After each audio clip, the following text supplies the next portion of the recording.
Hello, I hope you're all well. Today is something a bit different. I'm doing a studio shoot, and it's something that I'm not used to doing at all. I'm very much used to shooting things outside using natural light. I don't tend to shoot indoors too much with lighting setups or anything like that, but I really wanted to try something different. So, on loan at the moment, I have this absolute tank of a camera. It's a Bronica SQ-A. This is a medium format 6x6 monster. Its owner used it for studio photography as well as bits of outdoors, but it was many studio product shots. So I figured I would try and give it a go and see what I could get from it.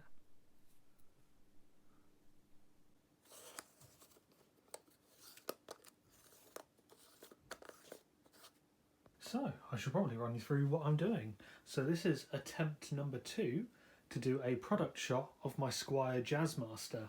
Now, when I did this initially, I had this bounce card which I had set to black, and I used that on the floor as a backdrop. I actually realised that I really like the rug, I like the textures of it, and it's going to be hopefully fairly blown out and black anyway, but I think it will just add something subtle in the background that you won't really spot. So I'm using the Bronica SQ-A. This was lent to me by a friend of mine. He used to be a professional photographer and he doesn't do it anymore, and I inquired about it and he said, yeah, go borrow it, and I might even be buying it down the line depending on how well I get on with it, which hopefully is very well.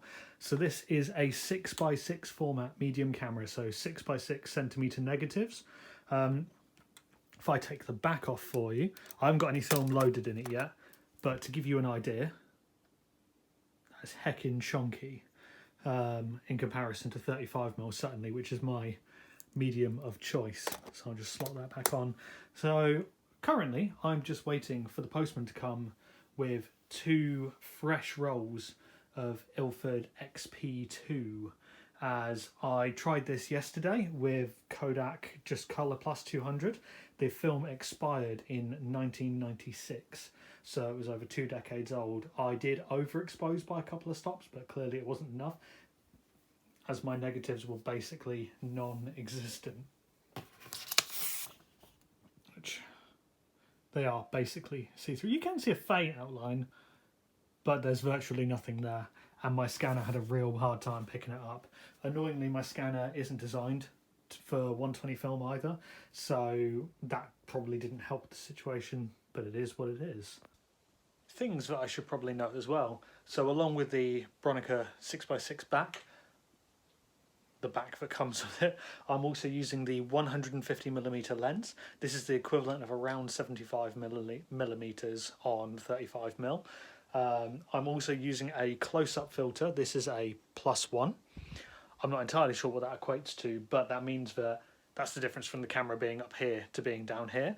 It does mean that I have a much tighter crop in there. The reason I'm using a close-up filter is because yesterday, as you can see, my Jazzmaster is balanced on toilet rolls to get it a bit of separation from the guitar in the background, so that I can get that depth of field there. Because if I had it just resting on the floor, if I were to focus on the guitar, the depth of field would probably encompass the rug as well. So I've done that to do distance. Yesterday I only had 1 toilet roll's height. Today I've got 2 because I wanted a bit more separation. But as a result, I was actually over the focusing distance for the lens, so I've had to put a close-up filter and bring it down. This has resulted in a much tighter crop than I was originally planning, but having previewed it on my phone and having a quick look, I quite like it. So now I've got to get the exposure settings. I should also talk briefly. So I've got a softbox which is going to light the top of the guitar. There will be a little bit of spill onto the background as well, but where the guitar is white, that's what I'm going to be mainly metering for, and kind of encompassing a little bit of the pick guard as well, because it's a tortoiseshell colour pick guard rather than a plain black pick guard, so I don't want it to be completely lost. But I'm going to be metering mainly for the white of the guitar, so that means for that background, even though there's going to be a bit of spill, it should probably come out like a dark grey rather than pure black, but that's fine. That's going to be quite nice. This here is a proof of concept shot. This was done on my iPhone 8, and basically just to test the exposure and make sure that I could get the latitude I wanted, as well as try the framing. One thing I've also got as well is a starry filter. Now I think, having held it above, like underneath the lens, and having a quick look through the viewfinder, I think this is going to take away probably about a stop of light, so I'm going to have to incorporate that in. When I was shooting it on 200 film, I had it at f5.6 at 1/60th of a second. This does use a leaf shutter, but the mirror box is huge, and I didn't do it on mirror lockup because I'm not very clever. So I might try some mirror lockup today just to get some slow shutter speeds. I'm not going to go too slow because you get into things like reciprocity failure. So we go over a second and the film becomes less effective, so you have to add more time. I'm not going to bother with any of that stuff, but I'm probably going to be shooting hopefully longest around a 60th of a second. We'll have ISO 400 filming today rather than ISO 200, and it's going to be brand new film rather than film that expired 20 years ago. Once I'm kind of confident with it, I'll start having a go through some of the film that's in there, but it is mostly at least 20 years old. But I have shot. Previously, he gave me a load of film about 2 years ago. It was probably about the same age. It was all 35mm film, and I got some pretty good results from it for the most part. So hopefully we'll be able to get some of that as well. So one thing I am trying to do to kind of cut out as much external influence as possible, so I've put the world's thinnest curtain in front of my window. It's not a curtain, it's some kind of IKEA draped thing. That's the closest I've got to a curtain or a blind in here.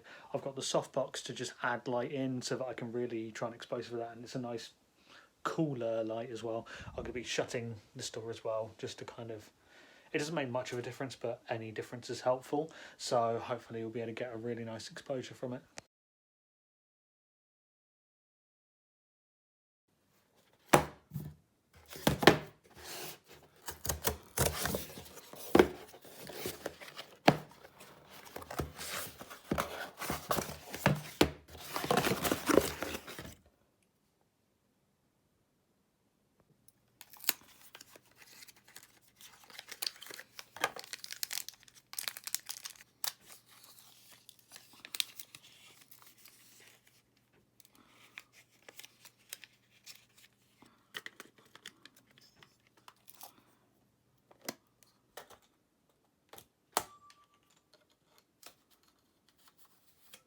So I've just taken my exposure readings, so I've set it for ISO 400 because that's the film speed.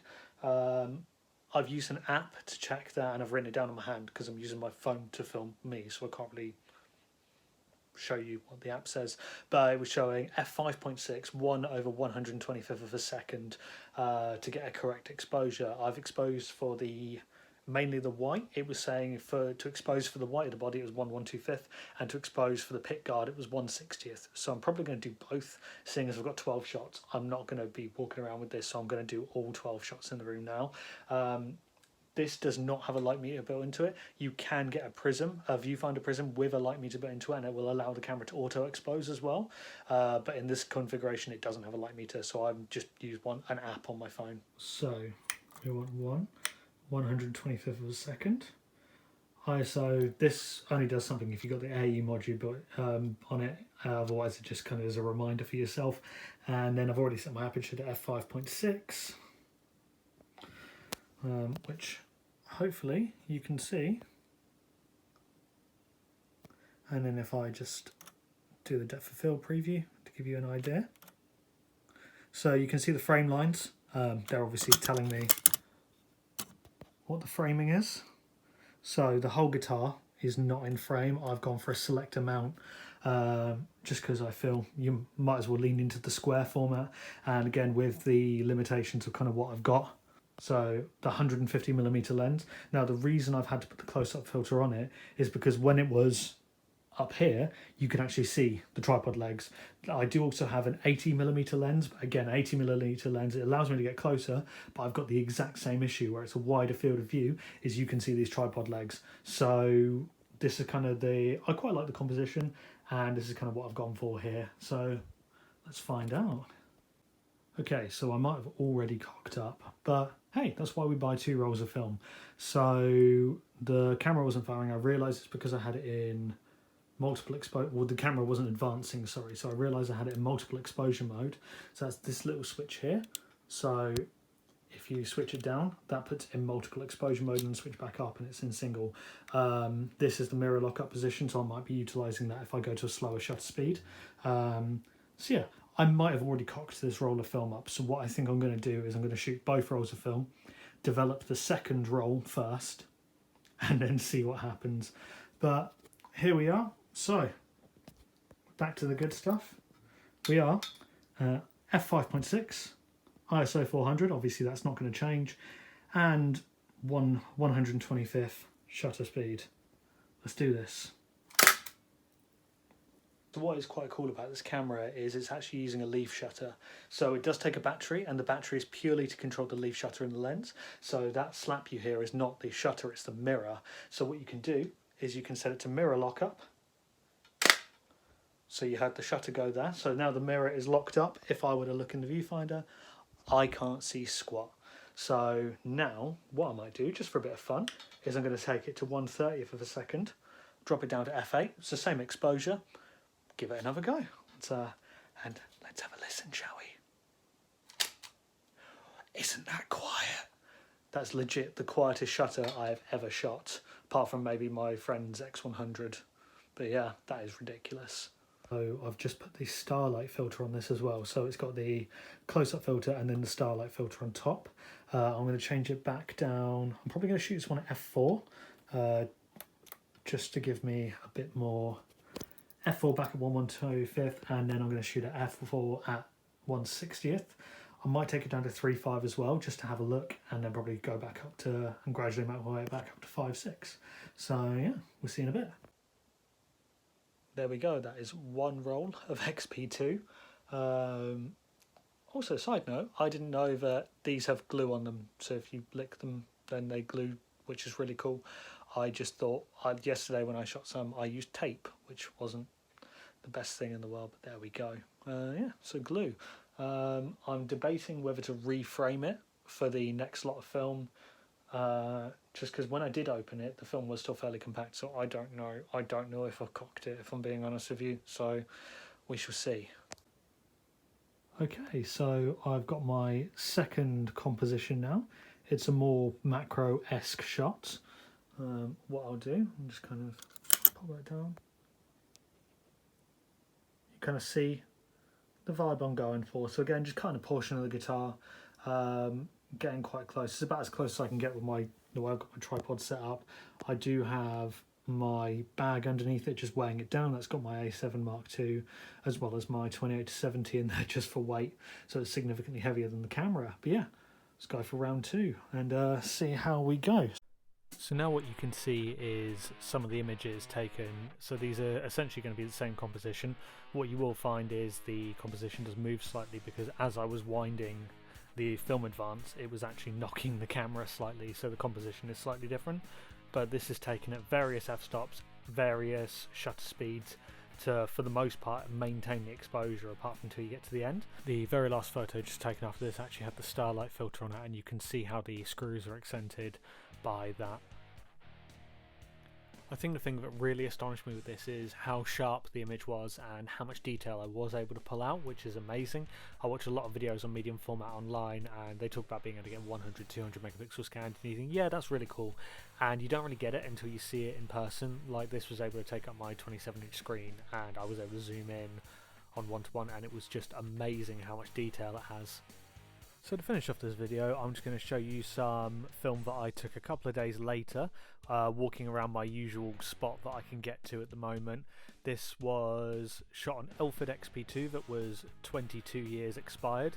I did cock up the developing as I accidentally over-agitated or did too hot a temperature, resulting in a magenta colour cast. So what you see here isn't the black and white of the film.